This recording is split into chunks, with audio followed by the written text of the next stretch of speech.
I'm here with my friend Dave Miller. Dave is the lead associate for Slingshot for student ministry and coaching.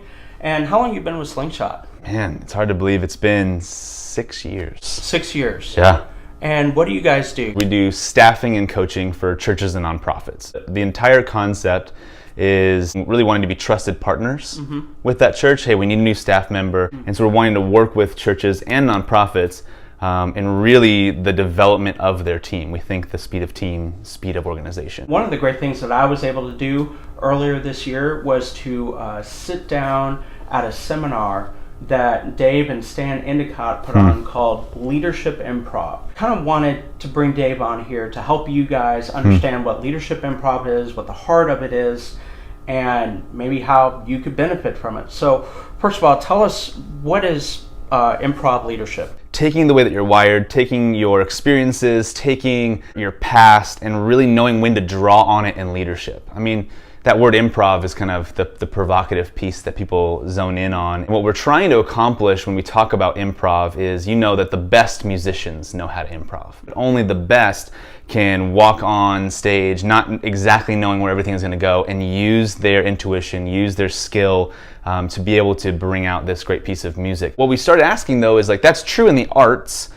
Is that also true in leadership? How do we help leaders to be able to be contributors whatever the room they're in? So Will Mancini and myself spent just countless hours with Stan Endicott and started to unpack how he does the things that he does and kind of codified it a little bit and made it into these 5 core competencies. And each competency has different tools that you would work with in it. A lot of people will think that their past and their experiences are actually a hindrance to their leadership today. Yeah. Do you think that's true?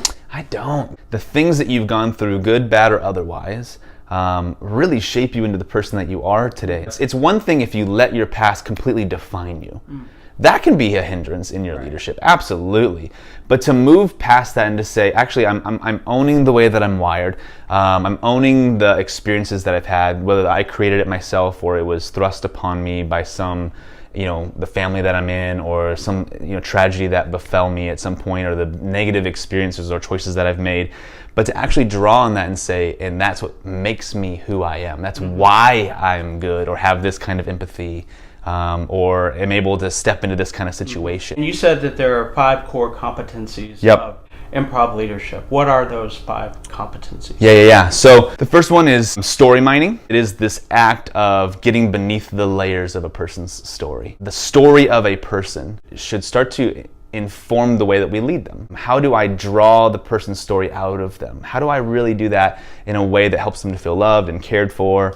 And so we talk about asking great questions. We say, most of us that are in leadership or in ministry right now, we're good question askers, but what if we were professional question askers? What if we saw that as who we were meant to be, as almost part of our job description is to understand and ask the right question at the right time.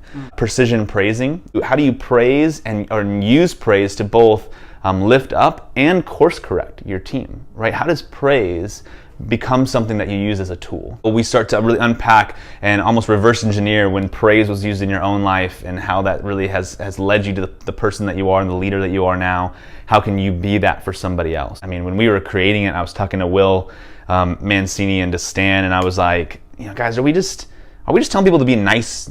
Is that when it's all said and done, are we just saying be nice? And Stan said something that marked me for forever. He just said, if more supervisors understood precision praising, fewer of their teams would leave their staff. It's true.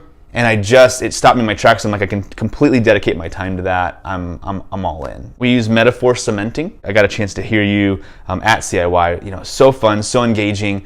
You use metaphor very well. Speakers and writers use metaphor very well. Why don't leaders? Why, when we're walking into a meeting with our staff, do we not have a foundational metaphor that we're trying to move them forward? We want to create tools to help someone identify the audience of that metaphor. If I'm sitting down with my arts team, maybe talking through a sports metaphor isn't going to be the thing that connects with them the most, right? So how do you understand the audience? How do you understand how to really use that well? We do what we call lobbing forward. What if we saw it as our job as the leader to stretch someone's imagination? So as the leader, we say lob. And what happens when you lob? When you lob something, it forces someone to look up to catch it. Right? So it's getting someone to look down the horizon a little bit.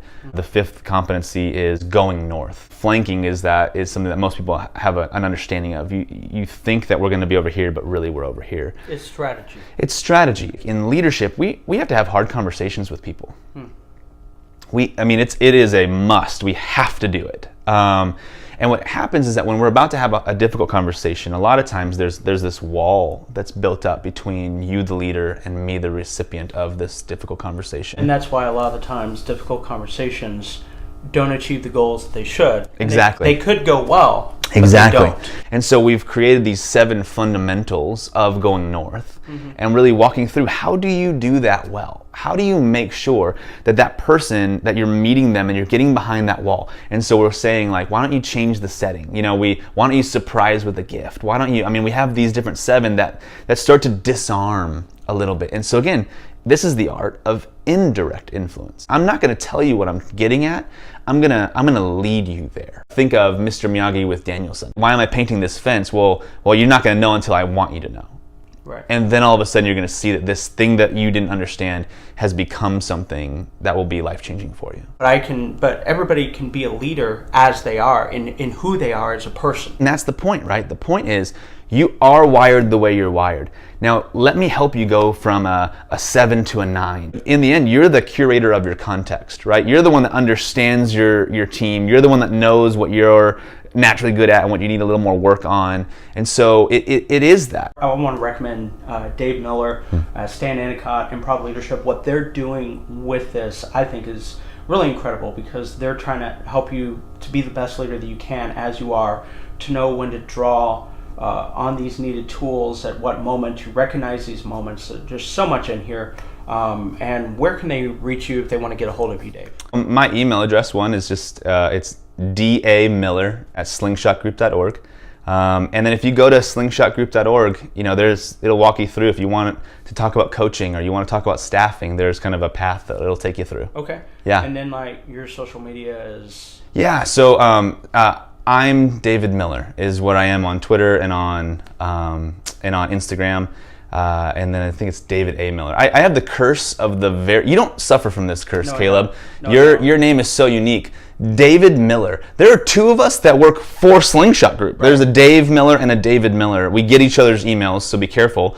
And so it's a crazy thing to look at. So I had to get a little more creative with the Dave Miller ats there. Yeah. Yeah. Well, there you go. Thanks so much for being here, man. Brother, so fun. Appreciate you.